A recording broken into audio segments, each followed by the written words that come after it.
Olá pessoal, sejam bem-vindas, bem-vindos e bem-vindes. Hoje falaremos de uma questão bastante polêmica: como se originou o primeiro ser vivo. Para isso, utilizaremos das teorias sobre a origem da vida. Primeiro, temos a teoria do criacionismo, uma teoria de cunho religioso e uma teoria fixista que nos diz que Deus, uma ação divina, criou o universo e tudo que existe nele. Bem, e para a ciência, essa teoria explica a origem da vida? Não, por se tratar de uma teoria fixista, vai contra a evolução, e a ciência conta com diversos registros fósseis e outras evidências que comprovam a existência de evolução. Então, temos a teoria da panspermia. A vida surgiu em outro lugar do universo e foi trazida para cá, para o planeta Terra, por um meteorito. Mas e como ocorreu a origem da vida nesse outro lugar do universo? Essa teoria também não responde a esta pergunta. E então chegamos à teoria da abiogênese. A vida surge espontaneamente da matéria bruta, ou seja, se você coloca um pedacinho de carne fora da geladeira, sem conservantes, e depois de alguns dias você observa ali larvas, essas larvas teriam surgido ali espontaneamente porque a carne tinha condições vitais para possibilitar essa origem. Mas Francesco Redi não acreditava nisso e desenvolveu um experimento. Em um frasco, ele colocou um pedaço de carne e deixou o frasco aberto, o que permitia a entrada, por exemplo, de moscas. E depois de alguns dias observou a presença de larvas.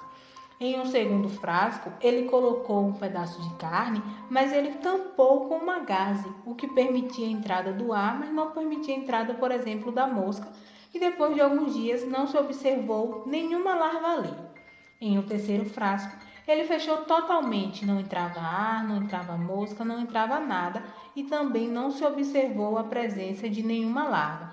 Com isso, Francesco Redi comprova que a vida não surgia espontaneamente da matéria bruta, mas para algumas pessoas que utilizavam microscópicos, os micro-organismos surgiam espontaneamente.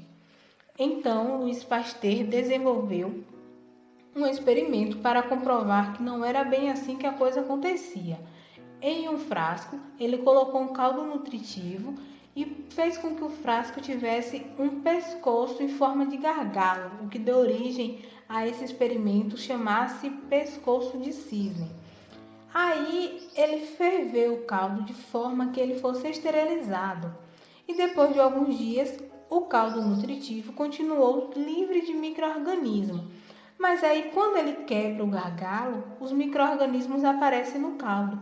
Aí ele diz o seguinte: se os micro-organismos só apareceram aqui depois que o gargalo foi quebrado, isso significa que ele não surge espontaneamente.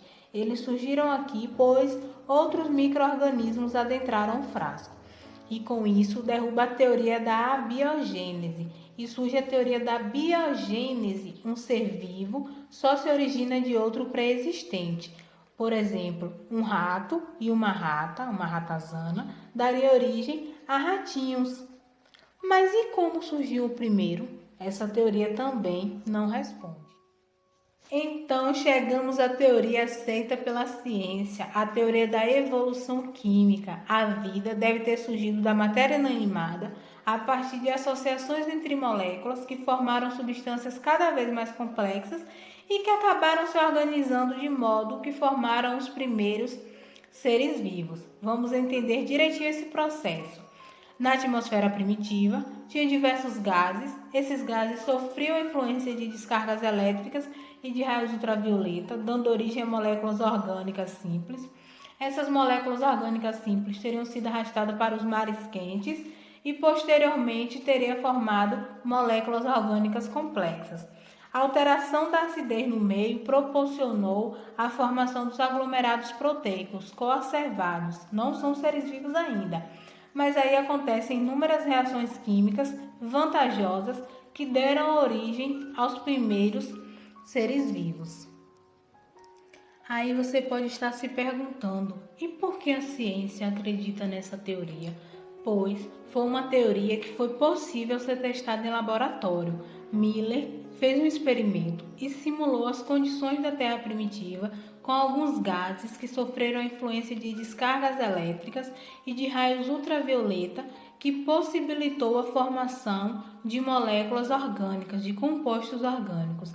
Então, se foi possível se testar em laboratório e chegar a essas conclusões que a partir de moléculas inorgânicas é possível se formar moléculas orgânicas, a ciência passou a acreditar nessa teoria, na teoria da evolução química.